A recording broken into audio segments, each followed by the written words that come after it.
Hey everyone, Tyson the Subaru Specialist from Subaru Prince George here. This is our 2023 Subaru Crosstrek Sport.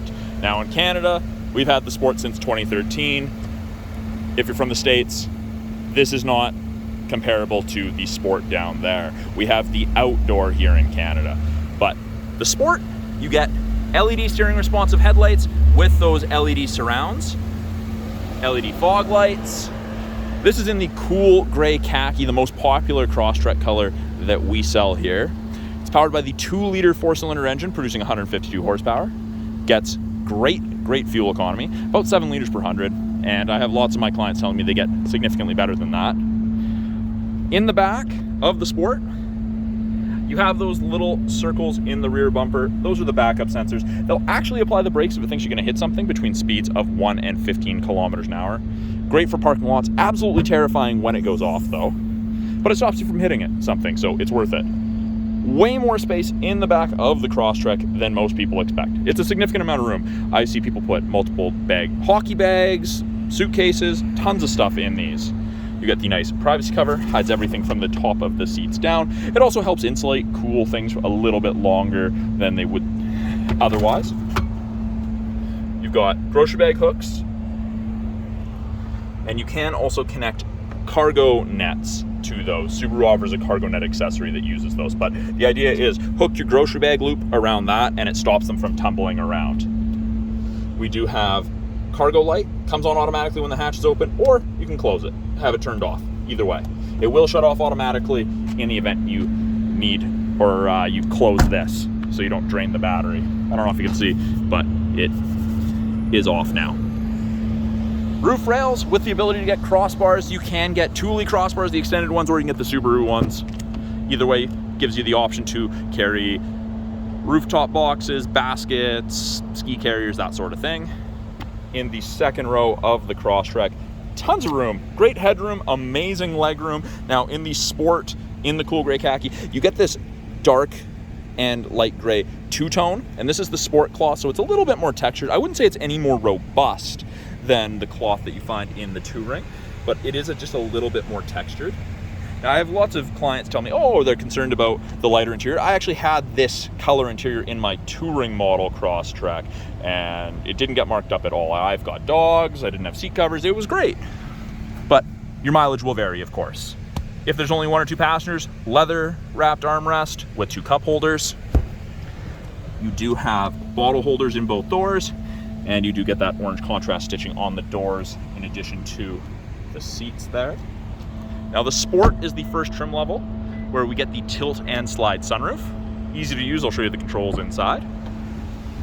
Up front, we have power windows, locks, mirrors, as you would expect. Bottle holder, sorry, not opener, in the door, of course. Carbon fiber trim, and that continues throughout the cab there. On the side of the mirror, you have a little black screen. That's your blind spot detection. It lets you know when someone's in your blind spot on the corresponding side. I will show you guys that in a second as well.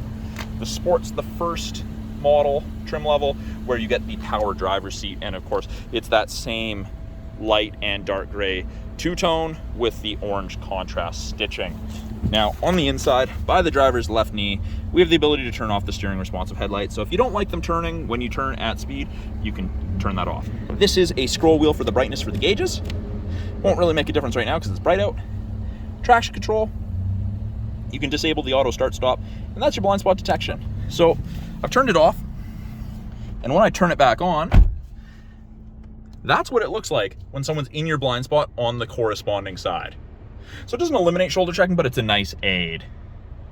Really easy to read gauge cluster. It's backlit beautifully. The steering wheel, you end up with that orange contrast stitching. You also end up with that on the shift boot. But the left-hand side of the steering wheel, we have our Bluetooth and audio controls. You can make and take calls, control the volume of the calls and the music. The info button will change the small display screen up there. I'll show you that in a moment. Answer and make phone calls out, decline or hang up, toggle volume, move between presets, next song. These arrows here will change the small center display. Gives you a bunch of different information depending what you like to look at. I personally like the digital speedometer, and that's just because the way I sit, the steering wheel cuts off from about 80 to 120 kilometers an hour, and I need that. Headlights, auto, but they default to auto. They don't default to off, which is nice. You can't accidentally drive around at dawn or dusk with your headlights off, they just default to auto. We do have paddle shifters, downshift and upshift here. So if you want to select your own gears, you are more than welcome to. I really like it for the downshifting, hold me back going down a hill. I don't have to ride my brakes as much. On the right-hand side, we have our adaptive cruise and our lane centering. Both of those are controlled from the 2-color stereo Isight cameras that Subaru has. The Isight system is Subaru's safety system. They win awards for it all the time. It's a great system. It also does your automatic emergency braking and pre-collision throttle management, all that safety stuff. And Subaru's done a smart thing. They've stuck it behind a piece of glass behind the windshield here because glass is cheaper to replace than cameras and sensors. So when I turn on the cruise, you get an image of the Crosstrek. There's 4 bars all the way down to 1 bar. 4 bars is the max follow distance behind the vehicle ahead of you that you'll follow if you catch up while using cruise. At 100 kilometers an hour, that's roughly 150 to 180 feet. Plenty of distance. I've just turned on lane centering, and above 60 kilometers an hour, if the cameras can see the road lines, those gray lines will illuminate white on whichever side the cameras can see the lines on, and it will actually give you gentle steering input to keep you in the middle of your lane. Great feature for the second half of a long day of driving. 2 different drive modes, intelligent and sport. You can see on the bottom left there it says P for park. To the right of that it says I for intelligent. Press the S and it does give you the S for sport. Your torque curve changes, your RPMs will sit higher. It's more spirited driving, great for passing. Below that, heated steering wheel. It does not heat between the seams, just kind of where you're supposed to keep your hands. There's a little dead spot right there too, but it's great for those chillier days up here. Little information screen you can cycle through with the info button. Every time you press it, changes it. Gives you fuel economy, what you're listening to, date, time, what safety tech's active, water temp, oil temp, all that information. Now, it's also where our climate control displays. So low is 18 and it goes all the way up to 32. Freezing to tropical, depending how you and your passengers like it. I'm obviously gonna put it back to low because it's a little warm out, especially here in the sun. This is one of the first trim levels where you get that 8-inch display. This is comparable kind of in trim level to the outdoor with the 8-inch display, and of course you do get that on the full load limited. It's all touchscreen, or we have physical buttons down here. Brings it all up. Have the home button there, the home button there. Access to the My Subaru app after the vehicle's registered. You do have Apple CarPlay and Android Auto for any navigational needs.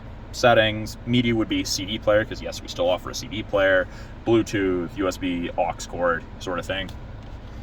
Below that, we've got our 4-way flashers. We've got our temperature, our fan strength, and mode. Every time I turn that dial, it changes where the airflow is directed.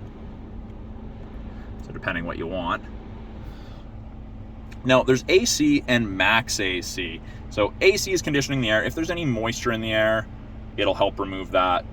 Move it around so you don't fog up. Max AC is that dedicated cold stuff. So if the AC light comes on, it's cold out or it's pouring rain, just let it do its thing. Or if you have passengers in the back or pets and they're breathing hard, fogging up the back windows, turn on AC. It'll help to dissipate it. Below that, we have our 2 USB ports, an aux port, and a 12-volt outlet for any charging needs. When you plug in the USBs, 2.1 amps will charge fairly effectively. If you use a decent cord, you can use Apple CarPlay or Android Auto, and you can play music through it. The aux cord, obviously, just for music. This is rubberized, so it's meant to hold a device, stop it from sliding around as much. Automatic transmission, of course.